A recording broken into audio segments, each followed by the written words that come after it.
नमस्कार दोस्तों, स्वागत है आपका सीएनएस दृष्टिकोण में। आज हम लोग बात करेंगे कि दक्षिण कोरिया, जिसके बारे में अभी हम लोगों ने पिछले महीने फरवरी 2022 में ही सीएनएस दृष्टिकोण में ये बात कही थी कि दक्षिण कोरिया और नॉर्थ कोरिया जैसे अगल बगल देशों को देख लें तो दक्षिण कोरिया में इतना अच्छा कोविड नियंत्रण था कि बहुत कम केस थे और बहुत ही कम मृत्यु दर रहा पिछले 2 सालों में, और उनका टीकाकरण भी बहुत ही बढ़िया था कि 87% पूरी उनकी आबादी का, जो करीब 5 करोड़ के आसपास की आबादी है, उस पूरी उसकी लगभग 90% लोगों को का पूरा टीकाकरण, पूरा खुराक टीकाकरण हो चुका था महीनों पहले।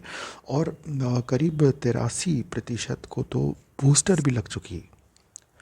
और जो संक्रमण नियंत्रण की, कोई कोरोना से संक्रमित ही ना हो, वो भी बहुत बढ़िया, बहुत ही सराहनीय रहा था। लेकिन इधर आप देखेंगे पिछले कुछ समय से बहुत ही हाल, बहुत ही कुछ पिछले कुछ दिनों की बात है कि हफ्तों की, कि दक्षिण कोरिया में एकदम से कोविड की लहर भयंकर तरह से आई। 1 करोड़ से ऊपर लोग संक्रमित रिपोर्ट हो चुके हैं। और एक दिन में 24 घंटे में करीब 6.25 लाख 20-30 हज़ार नए केस रिपोर्ट होना बहुत बड़ी बात है। आप लोग को मैं जानकारी बता दूं कि भारत में, जहाँ तक मुझे याद है, अप्रैल 2021 में डेल्टा के टाइम में सबसे ज़्यादा केस रिपोर्ट हुए थे, करीब शायद 4.5 लाख के आसपास 24 घंटे में। तो दक्षिण कोरिया में 6.25 लाख केस और रिपोर्ट होना 24 घंटे में बहुत बड़ी बात है, एक दिन में। और करीब 1 करोड़ से ऊपर एक्टिव केसेस होना बहुत ही बड़ी बात है, जबकि उसकी आबादी ही 5-6 करोड़ है। तो ये बहुत ही चिंताजनक बात है कि क्योंकि अगर आप देखिए तो वहाँ की स्वास्थ्य प्रणाली बहुत सशक्त है। अगर आप दक्षिण कोरिया का अनुभव देखिए, उसने किस तरीके से पहले महामारियों में कैसे ट्रैक किया, कैसे कंटेन किया कि वो फैले नहीं, और इतनी अच्छी तकनीकियों का इस्तेमाल किया था, बहुत सराहनीय रहा है। और टीकाकरण भी बहुत अच्छा है कि 86% 87% सॉरी 87% उनकी पूरी आबादी के लोग का पूरी खुराक टीका लग चुका है।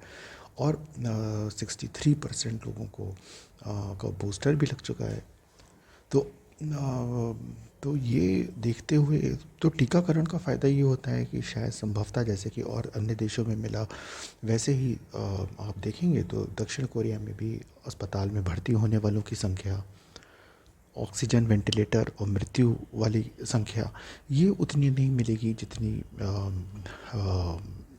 उन लोगों में मिलेगी जो जिनको टीका हुआ नहीं हुआ है, जिनका टीकाकरण नहीं हुआ। तो दक्षिण कोरिया में भी अगर आप देखिए तो 87% पॉपुलेशन का, आबादी का टीकाकरण हो चुका है, 13% का नहीं हुआ है। ये जो 13% लोग हैं, इनमें इनको बहुत खतरा है कि अगर ये कोरोना से संक्रमित होंगे तो शायद इनको गंभीर परिणाम हो सकते हैं। जैसा कि अन्य देशों में भी देखने को मिला कि लगभग 90% या उससे भी ज़्यादा अनवैक्सीनेटेड में लोगों को ज़रूरत पड़ रही थी अस्पताल में भर्ती होने की, और वेंटिलेटर, ऑक्सीजन और मृत्यु का भी खतरा सबसे ज़्यादा था।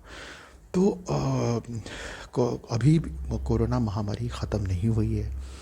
ये विश्व स्वास्थ्य संगठन के महानिदेशक ने भी इस बात को कई बार दोहराया है। हर हफ्ते उनकी जो मीडिया ब्रीफिंग होती है ऑनलाइन, उसमें आप देखें तो डब्ल्यूएचओ के एक्सपर्ट्स बार बार ये बात दोहरा रहे हैं कि अभी महामारी का अंत नहीं हुआ है, सावधानी बरतें, आर्थिक सामाजिक गतिविधियां जारी रखें, मास्क पहने, दूरी बना के रखें, जहाँ तक यथासंभव जो संभव है आपके परिस्थिति में, आपके परिस्थिति अनुसार, साधन अनुसार।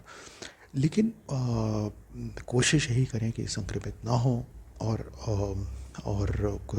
किसी अन्य को भी संक्रमित ना करें। चाहे हम लोग कार्यस्थल पे हों, सामाजिक स्थल पे हों, आज आवागमन कर रहे हों, या घर पे हों। अभी कोरोना वायरस अभी भी हमारी आबादी में है, और जहाँ नहीं है वहाँ हो सकता है कि वहाँ पर लोग अभी हाल ही में उससे संक्रमित हुए थे, तो इसलिए जनसंख्या में उसके कारण एक प्रतिरोधक क्षमता उत्पन्न हो गई हो सकता है टीकाकरण भी अच्छा हो गया हो। तो अभी हम ये बहुत ही स्थायी शांति नहीं है।